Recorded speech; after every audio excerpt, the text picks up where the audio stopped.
Hello, everybody. Welcome back to the History of Fresh Produce. We are live tonight.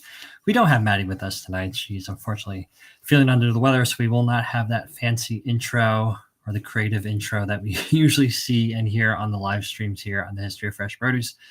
But we will not let that stop us. We are here tonight, Patrick and I, and we are going to kind of go over something that's on all our minds this time of the year generally, which is apple picking. Right, Patrick? I don't know down in Florida how much apple picking there is, but I know up here in the Northeast there's a lot of apple picking. Not too much down here, to be real with you. Yeah, I was thinking to myself, like, I don't think I've ever seen an apple orchard driving through Florida. I'm sure there is something. I think so. Maybe in the north. I don't know, man. I mean, to be real, I have no idea, but we might find out. See, that's something we got to discover then. Find a Floridian apple orchard. Yeah, I think it'll be great. And it's it's a great week this week. I will tell you, we've had a lot of stuff happen. It's my wife's birthday this week, so we're going to be celebrating her birthday. And hey, there's a lot to do, and I would say a lot to say. You know, if anybody's noticed, we got a lot of new logos going on too. You know, so that's kind of cool in itself. John, I love that when we've been getting some good feedback on the logos and what's been happening as well. So I hope that you guys are enjoying it. I hope you enjoyed the new intro, John. I like the new intro, don't you? Yeah, I do. I love it. I hope we do. That's the problem if we don't like it. But brought to you by John Papp. But no, so look, welcome everybody. We're happy to have you as always. Thank you for joining in, listening. As always, please put your questions in the chat box, your comments, good or bad. We'd love to hear. Good, bad, indifference. Tell us where you're listening from. We want to know. We want to know everything. Dan Weiss said happy birthday to Renee. And also, like, I just got back from traveling, everyone. So, you know, I've got like a handheld mic right here. I don't have my normal setup because it's still packed. That's right. Man on the move. But it's okay. Yeah, you still sound great. It's okay. So, a little housekeeping, John. Yes. What did you say? What's going on? So let's see. Where have we been? We've been the last few episodes. We've had the Mongols, which I got to enjoy on my own as you were traveling. You did? I did. And that was a really fun one. She was a fantastic person to have on the show. She had a good personality too. Oh yeah, I was watching the video. She loves what she does, and I think for her it was also very exciting because I think it was kind of outside the wheelhouse what she's usually talking about with Mongols, right? Food and specifically produce. You know, how many people are coming up to her saying Mongols and produce. So I think it was a lot of fun. I enjoyed that one. That's cool. And then we had Flagler Part 1 that came out last week. That was a really good one. We got a lot of comments from that. You know, I went to a meeting last week and I go to the meeting and the guy was like, "Oh my gosh, I love the Flagler episode." Like, I'm like, wait, that came out like 12 hours ago. Like, I'm looking at my watch, like, wow. Like, and then he gave me like this whole story because he's a fisherman and you know where he fishes at and the keys and all that. And I was like, wow. Oh, yeah, like, so he knows. He knew a lot about it. He definitely knew a lot about it for sure. Yes, and obviously we have Part 2 coming out next week. Okay. So our little short 2-part series on Flagler. So we have that on the horizon to look forward to. And then we got a lot of exciting stuff coming in October, right? So we have, well, first of all, our next live stream is going to be our first in-person live stream from Atlanta for the International Fresh Produce Association's Global Produce and is that mouthful? Global Floral and Produce Show. You got to say it like fast. I know. Or slow. Global Produce and Floral Show. Or is it Global Floral and Produce Show? GPFS or GFP? Okay. Yeah, GPFS. I'm done. And listen, there's Ross in the comments. Ross, tell us what it is, man. GPFS or GFPFPS? Okay. See, look, we are very excited about it because we're going to be broadcasting not only during the event, but we're going to be at the Hard Rock Cafe. That is pretty cool. I was excited when we got this all set up that we got to say we're going to be at the Hard Rock and we're going to be downtown and we're going to be talking about the history of fresh produce, everyone. And we're not even going to tell you what we're going to talk about. You got to figure it out. Figure out what's in Atlanta, everybody, because we got some fun stuff. I think it's going to be a surprising episode. I don't think a lot of people are going to guess what we're going to talk about. But of course, we have to thank IFPA themselves. They are the ones helping us sponsor us and this special event that we're going to be doing. So definitely come down if you're in Atlanta, whether you're in the produce industry or not. If you're completely removed from the produce industry, but like the history of produce, come on down. We're happy. Watch us live. Yeah, watch us mess up. And oh my goodness. That's the best part, right? That's what happens. I love that I got a comment in already. It said, I would love to join this. A chairperson at a culinary history institute said, I'd love to join, but I'll be on my way across the sea. Oh. She'll have to download this later. Barbara Peterson. Oh, yes, Barbara. Cool. Oh, Ross. Okay. Let's get everybody real quick. It's the Global Produce and Floral Show. And Ross would know because look at all those emojis. He knows global produce. Ross, is there any floral in there? You need to add some floral, buddy. That's true. Ross needs to add some floral in there. Yeah, for sure. So that's a live stream. We also, from an episode standpoint, we'll also have an episode on the history of mangoes. Yes, going to come out, and then also the Salem witch trials. Oh, that I'm looking forward to. That was fun. We recorded that one last week. I think it was last week. That one's going to be amazing. And that was a fun one. So that's a whole different perspective on the Salem witch trials. So that'll come out around Halloween, of course, because we wanted to get into the spirit of Halloween and hauntings and things like that. So what do you say? You want to get this started? Yes, let's go into apple picking mode. All right. Now we do have some slides, everyone. John, I'll let you manage the slides just so we can give you a little bit of what's out there and have some fun, everyone. We do get a lot of comments on, what's next on this and what we're doing. And, we're here for you. That's one thing I tell everybody is John and I love this. This is all stuff that we get to have fun with, but we want you to know what's going on. So let's start with the origins of apple cultivation in America. So, John, the apples we know are not native to America. Did you know that? Now, the French Jesuits, that got me on that one, brought the first apple seeds to North America in the 16th century. There were apples in North America, but they were crab apples, tart, acidic. As for the British settlers, we don't know if Jamestown settlers had apple trees, but we do know that pilgrims, that's right, pilgrims who settled in modern-day Massachusetts in 1620 brought apple trees from England. So apple orchards soon flourished in the colonies, with apples playing an essential role in the early American agriculture. Now, we know they did very, very early. So the hardiness of apple trees and their ability to adapt to various climates made them a popular choice for farmers across the growing nation. But these apples weren't primarily eaten fresh by the colonists like they were today. They made cider, vinegar, and even dried apples for preservation. So in time, apples became a central part of American life, and both for sustenance and for the culture surrounding their cultivation. So imported traditions and local practicality were making apples a staple component of American diets. I would say when you got to go back to early days, we're talking pies, preserves, and other dishes that just had the little apple on it. But it became a staple. Okay, so of the country's growing culture identity, and we see that in apples today. Americans were strongly inclined to cider. Of course they were. Oh, yeah. In fact, there was hardly anything else to drink.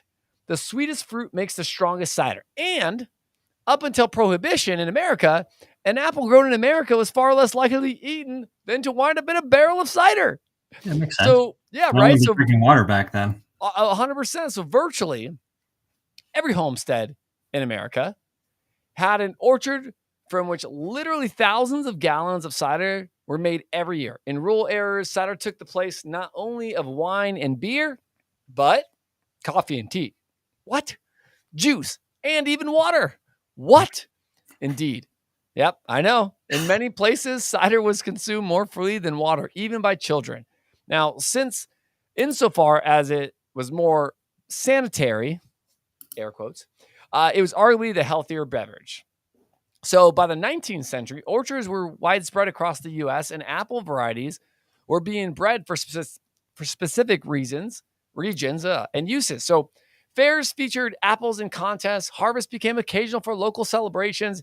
Now, Henry David Thoreau, in a lengthy 1862 essay, I wonder if that was a 5-paragraph essay. We're just asking. Annotated apples, the noblest of fruits. This agricultural alien came to be seen as inseparable from its new land. He even struggled. The most civilized of trees followed the westward course of empire from the ancient world to Europe and then on to America with the early settlers.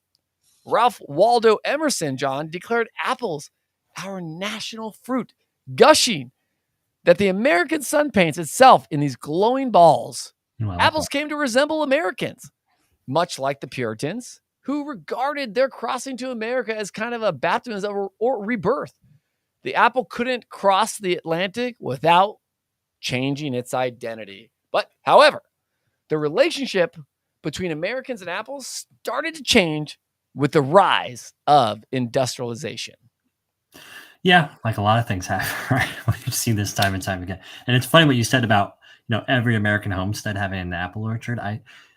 In my area, again, at least in the Northeast, which is where, the colonists first settled and stuff. Right. I know my best friend growing up, his property had been some sort of apple orchard back in history. The property I live on today, apparently back again, like the 1700s, is also an apple orchard. I don't see any apple orchard. They're all gone now. Someone must. And you know what's crazy today? I mean, if you look at like the retail world or the apple packers, there are a lot of them are coming out with ciders. Yes. Yeah. Right. And there's a lot of apple. There's some hard ciders out there too that I've seen, but a lot of them are coming out their own cider to offer as a craft ciders and stuff, right? Yeah, like an added value product to their crops. Yeah. Well, it's interesting. I mean, right? I mean, obviously, there's a deep history behind cider, Americanism, American identity, as you just spelled out. There's a very deep connection between the apple, and obviously, this is not a new product to these people that came over. It was heavily ingrained in their culture in Europe. I mean, we heard about when we talked about the Vikings. Remember the Vikings? I do. And the Normans and Normandy, and all the cider they were brewing there. So a lot of history, but obviously got moved over to here with the people that came here. But yeah, industrialization. Yes, sir. Right? Tell us about it. That was a big shift in people's relationship with the apple, of course.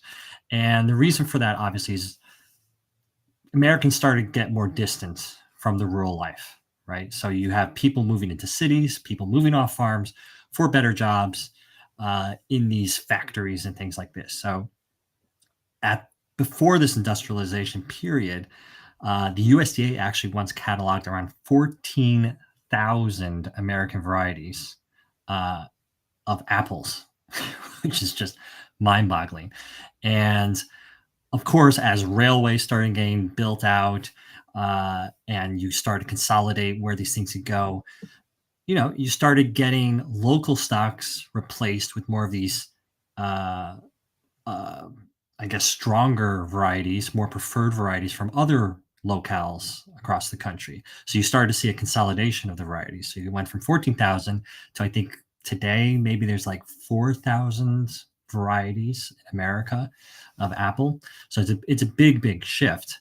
And so, yeah, by the late 1800s, you have a historian, Donna Brown, and she writes this in her book, Inventing New England Regional Tourism in the 19th Century, which sounds like a fascinating read. I just skimmed through it. But she basically said that so many people were removed from the rural setting that had once defined American life that they began venturing to them for weekend and summer getaways, right? The countryside became a playground. It was no longer this frontier or this unexplored world. It was a matter of, re-exploring old memories, nostalgia, things like this. So at the turn of the 20th century, you start to have now you pick farms emerging. They're not like, you know, all over the place at this point, but you're starting to see little signs of it. And this is becoming in response to the further transition of economic and social changes impacting American ag.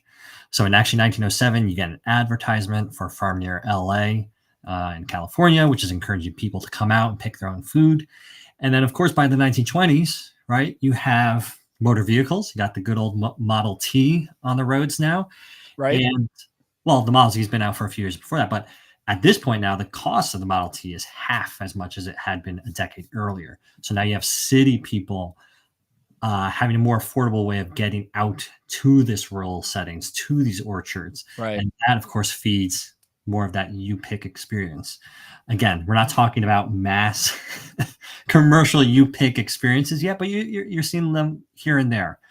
And so the orchards were marking themselves not just as a place to buy, fruit, whether it be apples or peaches or whatever they might be, but there were destinations again for recreation, for family entertainment and things like this. So the 1920s push on. Upper class Americans are living the high life. We saw this, Patrick, when we did our Titanic episode. If you're the upper class of society at this period, life is beautiful. But for the rest of the people, not so much, right? You're having a lot of struggle going on. You have World War I, right, in the middle of the 1910s. And that puts a big strain on the American agricultural system. Basically, they needed a lot more food to be produced. So the government's pushing these farmers to produce at very high levels. And so you have obviously machinery and technology also pushing forward. So you're getting things moving from horse to engine, and you're getting advances in livestock and plant sciences, which are helping to also boost these surpluses. And that actually all happens at the exact wrong time, right? It works great for that little period during the war, but following the war, Europe starts to rebound. There's immigration restrictions, there's declining birth rates, which means that there's fewer mouths to feed at home in the US. So prices start to sink. So when you look at 1929, if farmers had collected $1 then for crops like, let's say, wheat or cotton or corn, kind of the staple stuff, only 4 dimes, so 40 cents, they're getting back for that same stuff in 1932, just in a matter of 3 years. So that's kind of the wow environment. Now, a lot of people that might be listening to this say, oh, 1929 and 32, that sounds like a familiar time in history, right? So that is, of course, when the Great Depression hits. Yes. Also a big problem. You know your dates. The stock market fell to its lowest point during, obviously, the Great Depression. You have 20,000 military veterans outside the U.S. Capitol demanding payment for wartime services, obviously coming off of World War I. And at the same time, though, you have farmers, right? The foundation of this agricultural machine of this country that are asking and desperate for financial relief to ensure that they earn enough to cover their expenses. And obviously that desperation turns into anger, as a lot of these things normally do when you get very desperate. And eventually that morphs into action in Iowa farmers pledging to strike. And then that obviously spreads to other states as well. You even have this, I guess it's a good case study of this orchard or cherry producer, I should say, in Door County. And they were I guess they claimed the title top cherry producer in the country at this point. But when it came time to harvest, obviously in this environment, there wasn't a lot of demand or pull, right? You have the local canneries that guaranteed payments of only 1 cent per pound, which wouldn't even cover the cost for the farmers. And we've seen this before, right, Patrick? I mean, I know you're in citrus and stuff, and we see this on occasion, obviously not to these levels, but where it might be even cheaper to just let the fruit sit on the tree than Sometimes it is. Yeah. It really is. That obviously happened a lot to a high level and degree during the Great Depression. And so what are they going to do? the orchard owners just couldn't take that kind of loss at the same time, so they got creative. They started putting out announcements in newspapers, on radios, basically saying cherries at a penny per pound. Pick them yourself. Wow. Right? Okay. It's not too So bad. Not too shabby. that's pretty smart idea. And what happened for this specific farm, there was actually an unusual warm front that pushed through at the season's opening in early July. And this worked out perfect because people came out. It was great weather. People came out to basically almost cosplay as a farmer for a day. Ah, And they ended up picking 100,000 pounds of fruit, which is just crazy. Right? wow. That's a lot of fruit. And obviously other farms are watching this happen. They're like, wow, okay, we want in on this. So now you have rival orchards posting their own ads all over the place, handing out cards with directions to their farms. You have people roller skating along roads with signs on their back saying, come to our farm. You have trucks with signs that say, follow me to farms. You have all these farmers trying to get people to their farms to pick their crops so they can get something out of it. And so in these frenzied weeks of trying to get as many people to come visit their farms and pick their fruit as they could, you actually had a single orchard that recorded 10,000 visitors from Woo! That's a 30 lot. towns within driving distance. It is a lot. So and this worked out well for the the people picking too, because remember, this is a very desperate time. A lot of people are suffering financially, and this was a way to escape. You can go out to the country. You could go out with your family, with your friends, and just be removed from the chaos of the world and of the financial world and life in general, and just laugh, chat, eat fruit. So it was great. And so for the first time, you have these short getaways that are combining with farm life That's at cool. a substantial scale, and that generated an economic boom of, again, for this particular farm that experienced this one case study we're talking about, $25,000 in cash. And if we convert that to today's money, that's about $500,000 today. Oh, Not bad, right? big money. But Patrick, Big money. it is big money.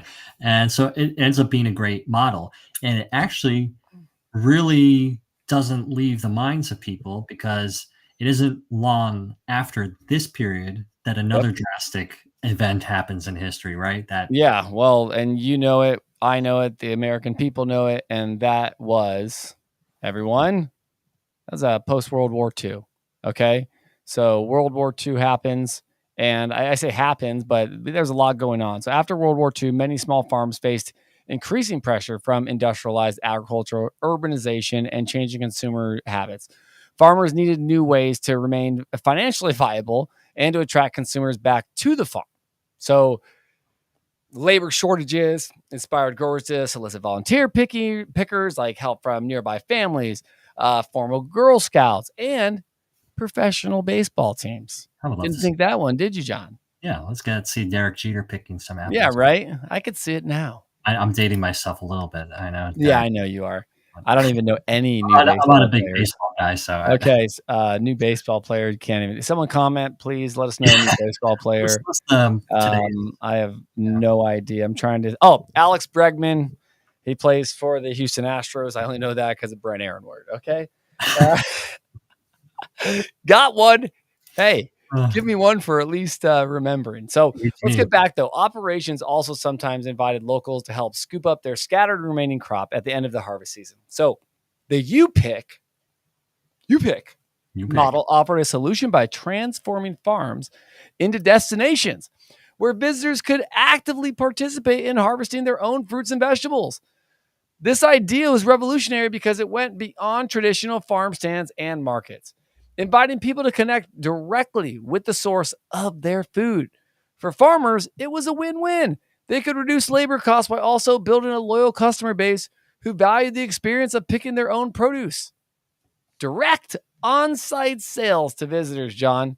It allowed orchards to restore their margins while saving on labor and shipping costs. It also lured an audience for other farm products and attractions that could boost the bottom line. That's right. So apples were a natural fit for the model. Their studied branches and easy to pick nature made them accessible to people of all ages, while the scenic beauty of an apple orchard in the fall provided an idyllic setting for a family outing. Okay. Very true. And I was going to say, pop up that slide again. In 1964, Eckert's, which claims to have the largest family owned and operated pick your own orchard in the country, launched an experiment. Love me an experiment. I love that. Okay. So the company planted 25,000 dwarf apple trees, then hitched up wagons and rumbled people into its orchards to pick their fruit. Beauties, but also small, knobby, hail-pock apples, some blushing on just one side. So like half green, half red. I get it. Okay. Now, people will pick things off a tree and they think, oh, this is so beautiful. Vernon Eckert explained. Odd apples that didn't stand a chance at the supermarket went home in bags. So these people, like, they took them in bunches. They piled it into wagons. And in this range, it was around October 1970 when they were doing this. Yeah. Pickers saved $1 or so on a bushel. But that's not why people drove and still drive to Calhoun County, or why by 1977, dozens of U-Pick farms had popped up, offering not just apples, but, yep, I know who, anybody know it? Peaches, that's right, and pumpkins. Yeah. And then last, some hand-pressed cider. So we find ourselves chasing a distant memory, one filled with open skies, rolling hills, and the sound of horses. It's a memory of a time when 17,000 varieties of apples thrived. Not just the 4,000 we have today, John. No. I mean, just saying. Okay. Back then, apples had names like Gloria Mundi, Old Fred, and Hollow Log. Hollow Log. What are we talking about here? Okay. It was a time for towering displays of identical glossy red apples, though, John, in the superstores. Okay. Yeah. A time when an apple could come from anywhere, look like anything, and still be called beautiful. Oh, I like that. So over time, it's beautiful. I mean, listen, over time, though, John, you pick experience. It did evolve. Mm-hmm. Okay. And it went on to include more than just picking apples, turning the visit into like an all-day adventure of exploring the farm. And the emergence of the U-Pick farms marked the beginning of the agritourism in the United States, a trend that would continue to grow and diversify for decades. And what's even crazier about that, John, is we see it today. Oh, yeah. I've seen apple shooting. I've seen pumpkin patches, like all the things that we do for agritourism. There's more and more. I mean, you can go to Washington and launch apples out of cannons. Well, that seems like a bad idea, a waste of good apples. I know, but you know what? We've got people that buy with their eyes. So sometimes some of those apples never make it to the supermarket. But it's like what you just said, though. It's funny, though, because like you said, people do buy with their eyes in stores. But for whatever reason, when they pick it off the tree themselves, that same apple that they wouldn't buy in the store is all of a sudden the most beautiful. I was in Idaho last week looking at onions, and obviously you go into the store, onion's an onion. Okay. Yeah. But I looked at Shea Myers and I was like, can I grab one off the ground and take it home and eat it? He's like, yeah. Man, I grabbed the first one I saw. It didn't even. You're like, this is the most beautiful onion that ever existed. And then when I was cutting it, I was like, oh, yeah. Look at you. Yeah. Now if I was in the store, yeah, you'd probably be like, picking, flake. Put that one down. You touched like 10. I literally looked down and was like, that one. Yeah. Like it was. And it's not just the adults, right? It's the same with our kids. I know with my kids, like see an apple in our fruit bowl at home and it has like this little nick on it. It's like, I'm not eating that. But we go to an apple orchard and they pick and it has like all these marks on it. Don't even wash it. Like just this is amazing. You know, but it's true. But it's true. It is it's very true. So you talked about Eckert's, and actually I saw a comment in there from Ross. Oh, Ross actually, he has been to Eckert's. He has been there. That's pretty cool. My man. But Eckert's was like what you just described. I mean, that experiment was just, I think, probably one of many experiments happening around that same period because it was in the 1960s. And you can see actually here. So this is Norway, but still relevant. I just thought this was a funny picture because look how these people are dressed. You know, this guy's in a suit, a full suit, climbing up a ladder. Yes, he is. It's just I'm looking at it too. Like, what's this guy doing? I'm He out. knows. He knows what he's doing, though. He does. But the 1960s, this was a big year for you pick, Yes. apple picking, and all that stuff because now a lot of these farms are catching on. A lot of people have experimented with it and say, "Wow, this is a way we can make more money and thrive." And so you have more farmers adopting this model, this appeal of spending the day in the orchard, and so it spreads. Obviously, that message spreads further and across all parts of the country, and it's really fueled by a combination of factors, right? So you have the rise of a middle class. The middle class is growing in post-World War America. You have increased leisure time. And Patrick, we've talked about this several times about the work-life balance, right, of today. Much different back in the 1960s. So people have a much more leisure time available to them. And they have just this renewed interest in wholesome outdoor family activities. You know, there's just this idea of being more connected with nature, being outside, and enjoying that environment. And of course, we would be remiss to not mention marketing. Obviously, marketing also plays a very key role in the expansion of U-Pick apple orchards. Uh, Farmers are realizing that simply offering apples or any other fruit wasn't enough. They need to create an experience. Think of it like a Disney World, right? You don't go to Disney World because of a specific ride. Maybe some people do, but you go for the magic. Well, you know what people call magic, but it's the environment, the experience and the environment that site is creating. The same thing was happening with the orchards. So many orchards start to begin hosting seasonal events like apple festivals, like harvest celebrations, and what goes with those events. You get music, live music. You get craft fairs. You get food vendors. You get petting zoos and all these things. Like it just becomes this whole event and this whole experience. And so this draws in obviously large and larger crowds. It creates a sense of community. It creates a sense of tradition around that period of year where apple harvesting begins.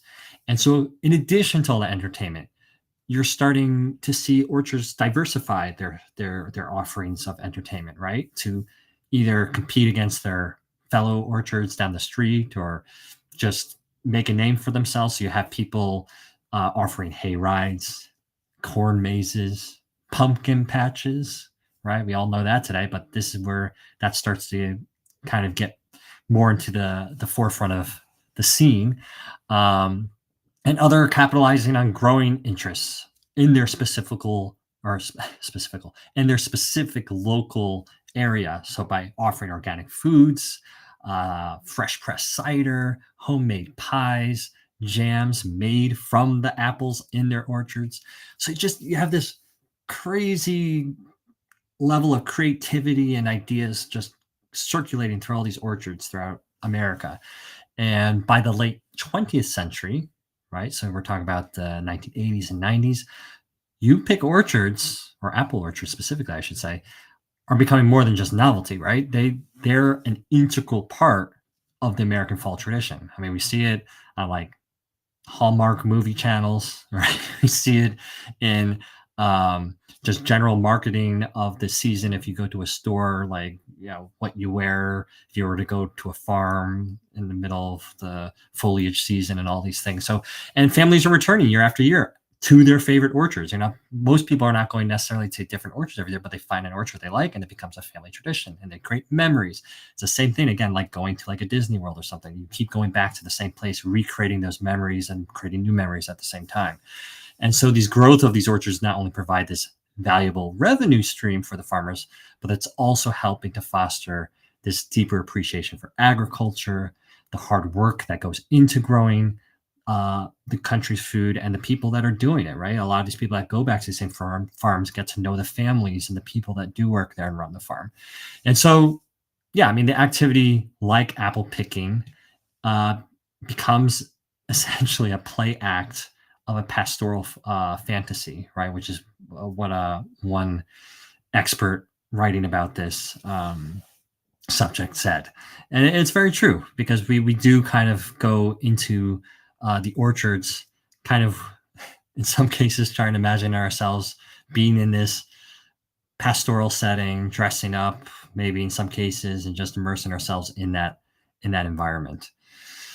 But Patrick, take us to where we are today, because today is a whole other. 21st century is different, man. I'll tell you what. Right now, I mean, the 21st century has us going everywhere.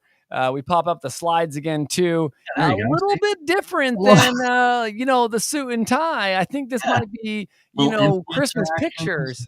John. And this is 2019 Aubrey Craig. What to wear apple picking. Yeah, I mean, that's the thing. They actually have what to wear for apple picking. Like, people get dressed up for this stuff. I mean, I know. I just wear whatever I'm wearing. I mean, I try to wear like jeans and jeans. Like, it depends. If it's Florida, I'm going like blueberry picking or anything. I'm like, no, I'm putting like shorts on. You already know you're gonna be drenched in sweat. Like, I'm putting like glasses are gonna get fogged up. Like, I already know what's gonna happen. Oh, yeah. I mean, to be fair, of course, we're produce people, so we know. But I guess people coming from the city think, oh, I'm gonna dress up a certain way because I don't know. This is what the world is telling me is how you wear. Yes, I guess that's cute. So, well, let's talk about that today. Okay, everyone. So today, right now, we're in my studio. That's where we are. But the You Pick Apple Orchard experience has evolved into a multifaceted activity that goes far beyond simply picking apples. Modern orchards offer a variety, of attractions designed to create a memorable outing for families, tourists, and apple enthusiasts alike. So some orchards have also embraced technology to enhance the You Pick experience.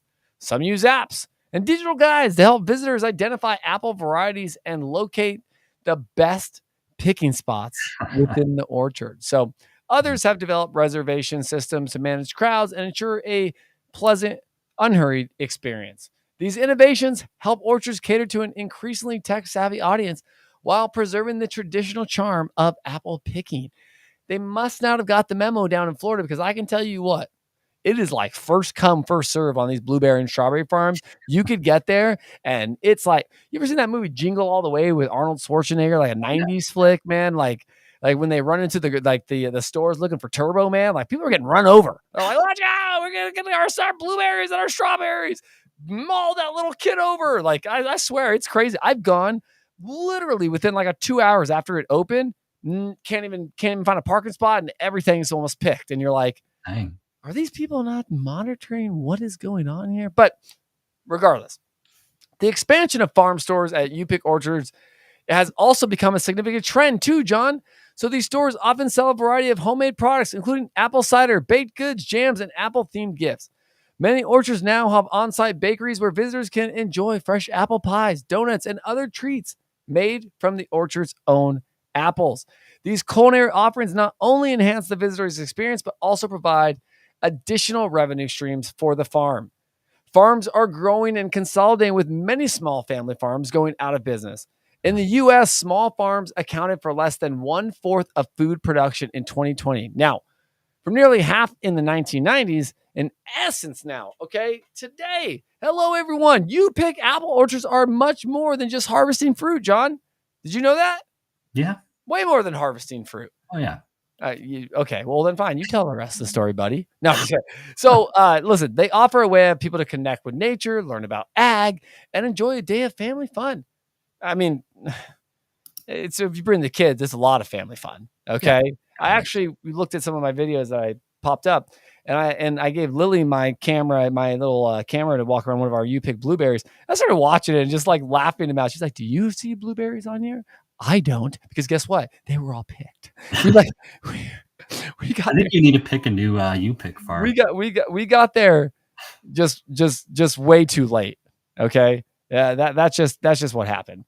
Now they offer a way for people to really, really connect with nature, because you get to walk the fields too. Okay, and this evolution from a simple farm visit to an immersive, educational, and entertaining experience ensures that You Pick traditions will continue to thrive for generations to come. Unlike farms that make their money by selling their crops at market, apple orchards are not designed for industrial efficiency. They do not depend on growing as many apples as possible for as little as possible, right? And it is not actually apples that they are selling, right? It's the experience. So apples are cheap. Picking apples is relatively expensive. Oh yeah. The real product then is the orchard itself and the orchard market. The prevailing law is survival of the quaintest. It's very true though, because I know it's the apple orchard I go to. I'm actually going to go apple picking this weekend. Are you? Dude, come on. You got to get some video. I have to take pictures. No, video. Like, get a video of you reaching up, grabbing it, taking it. Would be a real 20. I always think what's cool is like people think they can pick an orange off a tree. Like, it's tougher than you think to pick an orange off a tree. There's like a technique to it. You got to do like a little twist. Right? You know it, buddy. But I mean, with apples, I have never picked an apple. I would say that I remember, and if I did, I probably yanked that thing and was like chucking it at somebody when I was like 12. Like in my adult life, I have not been to an apple picking orchard. You need to come up here one of these falls. Oh, sure. I have a lot of orchards. Just for that. Yeah, I mean, the apple orchard I go to, there's no entry fee. You just pay for a bag that you can fill with as many apples as you want. And that bag, I think it's like half a bushel equivalent, is I think last year was $37. Whoa, that's not bad. But listen. But it's more expensive than going to the store. But again, real quick though, this is a good one. By Dan Weiss. An apple a day keeps the doctor away. Aphorism was coined in 1913, but was based on the original form with a different rhyme. Some 149 years ago in Wales. Eat an apple on going to bed, and you'll keep the doctor from earning his bread. Oh, I like that. It's flipping it around. I like it. And then, like you said, Ross jumped in again as I've been to the Eckert's, cool place. Very cool, man. It's just a very, very cool spot to be in. When you're looking at it. But you're going to be in New York. You're going to be talking about that next week. But what about, John, let's let everybody know the hidden cost of apple harvesting. Yeah, I think that's important. And this is kind of like, I guess, the weird part of the whole apple picking experience, right? Because if you really think about it, I saw a political cartoon or something equivalent on the topic of apple picking. You have this family that's picking apples in an orchard, and they said, next year, let's go salt mine picking or something like that. So it's just kind of spin it on its head a little bit, like how weird it is that, because there are actual people, right, that are doing this for a living. It's like if somebody came to like where I work in an office, I'm going to go, work on a computer for a day and pretend, it's a little strange how we got to, I mean, obviously, as we've been telling the story, you can kind of follow the path now, how we got to this point. But the reality is, of course, that we still have a lot of people that this is their job, right? So obviously at large commercial orchards, picking is not this stroll in the park, get to enjoy yourself, have a donut, have some apple cider, leisurely activity. You have to work fast. You have to work tactically. You are often grabbing multiple fruits with each hand at the same time. And it's hard work. It's no joke. And there's actually a quote of a apple picker, professional apple picker from 2015 that told NPR, if you are an experienced picker and you're in a good physical condition, you should not pick less than 12 boxes in a day. Okay. Now 12 boxes, mind you, is a container that holds about 1,000 pounds of fruit. So a good person is expected to pick about 12,000 pounds of apples per day. That's a lot of apples. Wow. And again, these aren't trees like you have in a lot of these you pick orchards, and you touch on it, Patrick, I think at Eckert's, where they were planting these dwarf apple trees. So it's easier for people to reach. They need ladders. But a lot of these apple trees at the commercial farms are big trees, they're tall. And so these pickers are climbing and balancing on these ladders that are quite high. They'll even do this in not so good weather. Again, us common folk who go there to pick apples for leisure will go when the sun is shining. We're not going to go when it's hailing or raining or whatever other kind of unpleasant weather there is. But these workers are going to pick in the weather obviously more adverse weather than we would otherwise do for leisure. And obviously that leaves workers prone to all kinds of injuries and exposed. And obviously, in addition to just injuries like that, they're obviously exposed to pesticides because when you're doing this on a commercial level, you're doing more to protect the actual crop than if you were otherwise. So many professional apple pickers are also not local people. They're not necessarily people that are living here in the United States full time. They're migrant workers. And they often, again, obviously for that reason, come from outside the US. And they're brought in through the H-2A visa programs. And Patrick, we talked a little bit about this during our Olympics episode on the US with Duarte and the Delano grape. We sure did. These things, right? All these migrant farm workers, and this, they're still a very critical part of produce Our industry for today. Very critical. So, actually, according to the Atlantic, Washington State, which we all know, I think, is the nation's leader in apple production, right? Washington Apple, you always see that. Yep, you know it. They increased its use of such workers from the H-2A program by 1,600% between 2006 and 2016. So just wrap your heads around that. That's not like decades ago. This is in the last, We actually interviewed a third generation apple grower with his daughter that at Kate Thornton and her dad. And, there was so much knowledge on that podcast. Dan, the produce man, and Ross Nelson interviewed them, and it was great, man. Just, hearing about the generations and what it takes, to bring apples to you, right? Yeah. Just right to your table. It's crazy. Well, that's the thing. I think that's kind of the weird thing about apple picking, because people kind of create this idea in their head. Oh, it's such a nice thing to do. It's so calm. It's so relaxing. But this is it? If you're doing it full time and you have expectations, that leisurely experience quickly dissipates. So, but if we look at the Northeast, where a lot of these orchards are also, obviously Washington's a big one, but Northeast is also, their seasonal labor comes, and this was shocking to me. I didn't know this, but most of the labor comes from Jamaica. And you actually can see a picture here from the 70s of apple pickers in the Northeast. And these are Jamaicans doing the work on the farm here.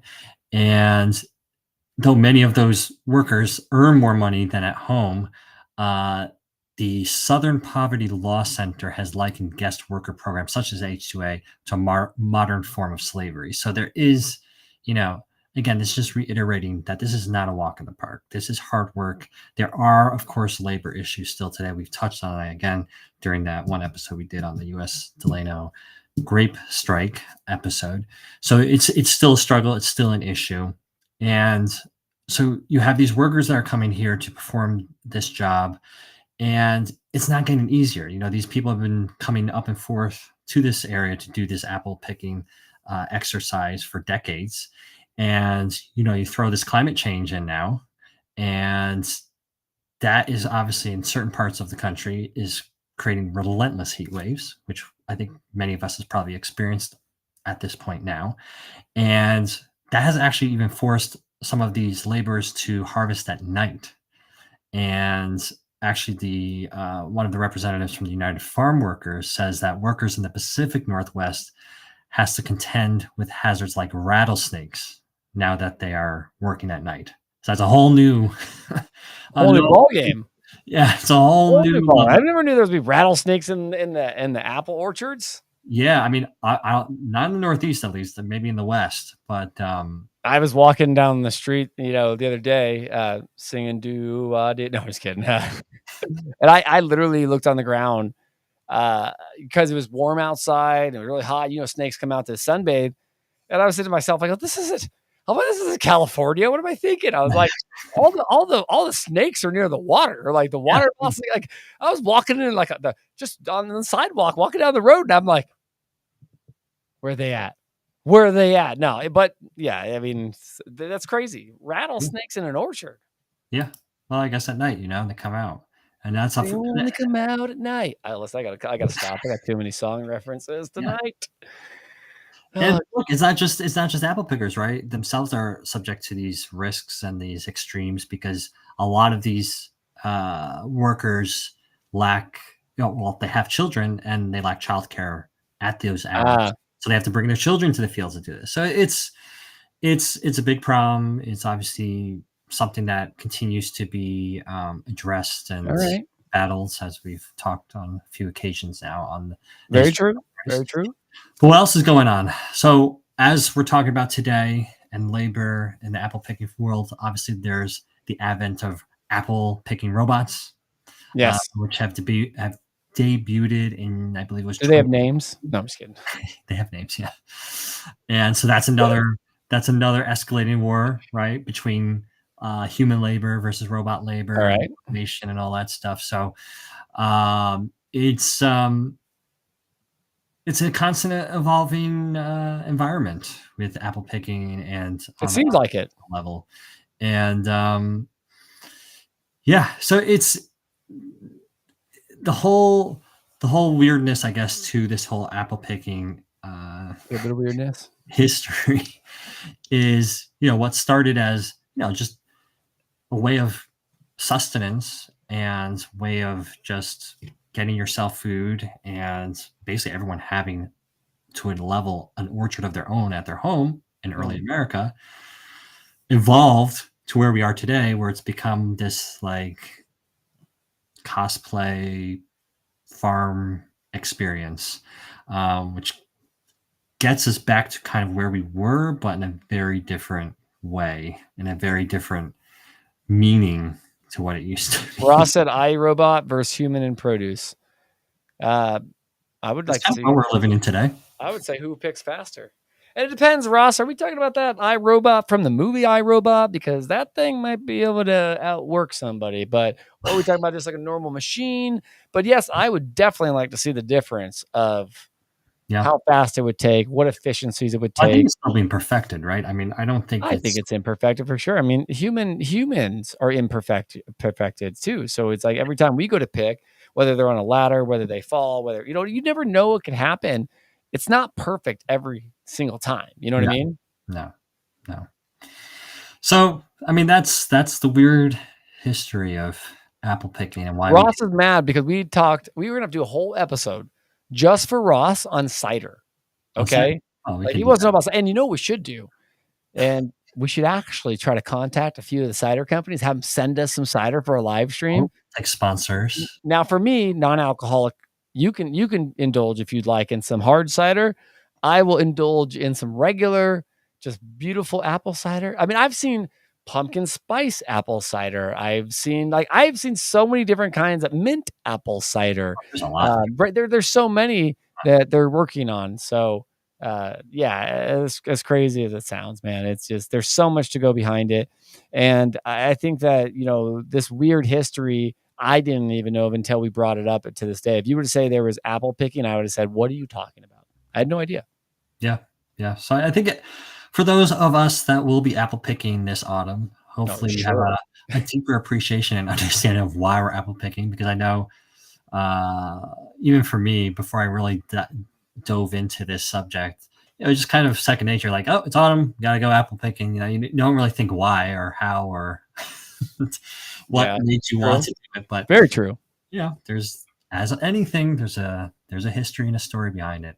And that's what we do on the History of Fresh Produce. On the history. We unveil the past and explain why we do things the way we do them today.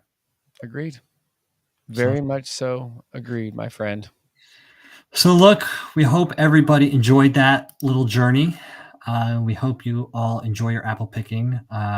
Look, I think almost all 50 states have a pick your own apple picking orchard. I love apples, man.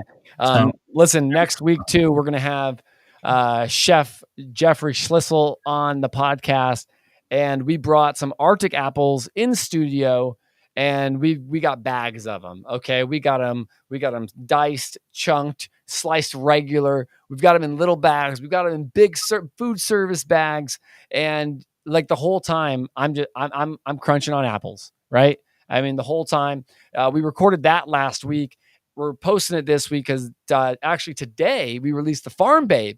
And if actually you check out that episode today and take a listen, We're eating apples on that show as well. So for the next 3 weeks, we've got apples on the brain. Well, it's apple season. Again, I mean, it's apple picking season. You can't, I mean, but this is crazy. So if you listen to the episode this morning, and I'd love to know if you just type in the comments what your favorite apple is, please. And, Michelle Miller, the farm babe, I was like, what's your favorite apple? She's like, I know you're going to, maybe you know it, maybe you don't. She's like, a Jonah Gold. I was like, wow. And she's like, yeah. She's like, not too many people know that. Mine is obviously, I say obviously, like you guys already know. I got like two because I love a good opal. I never tried an opal until 2020. Actually, I think 2020 when I started, There's so many apples. I know, but I went to the Sarasota farmers market and it was like the Jazz, the Kanzi, right? The Cosmic Crisp. I mean, I was just like, there's so many reds out there. And then your classic Red Delicious. And then I was like, what's this thing? An opal. I've never had an opal. When we grew up, it was like a Red Delicious and a Granny Smith. Those were your choices. Yeah. Right? And now there's so much more. So an opal is that yellow apple. Right. And what's great about it is it's still crisp. It tastes, and the flavor. I'll be real. People tell me the reason I like it, they're like, because you probably like a mixture of like an apple and a pear. And I do. I like it. It's great. Well, that's the thing. Apples, again, back, in the 1800s, there was a lot more variety than there are today. You compare apples with the kind of apples. Apples to apples. Great. Okay. There's a game called that too. You know that. Good card game. Yeah. Apples to apples. See? I guess the point of this whole discussion, because you can see how many things we can talk about with apples. Probably next year, we're still finalizing our schedule. Yes, but we should go to an apple orchard. 25. But the history of apples will either make an appearance next year or the year after, but it's going to probably be, I don't know how many parts, 6, 8 parts. I don't know. It's going to be huge. It's going to be great. It's going to be great is what I say. So that will come and we will really give you the full deep dive. Oh, hold on. I know this person on LinkedIn who just said it. So check this out. So look at this comment. A cashew apple. Okay. Now I say I know this person. It says LinkedIn user. This person reached out to me and asked me like, would there be a demand for cashew apple cider in the USA? And I told him, I said, I have no idea. Like I've never even heard of cashew apple. Here, as you brought it, I'm Googling live. See? And it's interesting. It's native to South America. Okay. Source of the cashew nut and the cashew apple, an accessory fruit. It's a light reddish to yellow fruit with pulp and juice can be processed into a sweet, astringent fruit drink or fermented and distilled. Yeah. So cashew apples. Ross's favorite is the sugar bee. Look at it.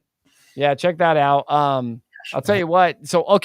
So Ross and Dan are going to do the history of potatoes next Friday. They're trying to.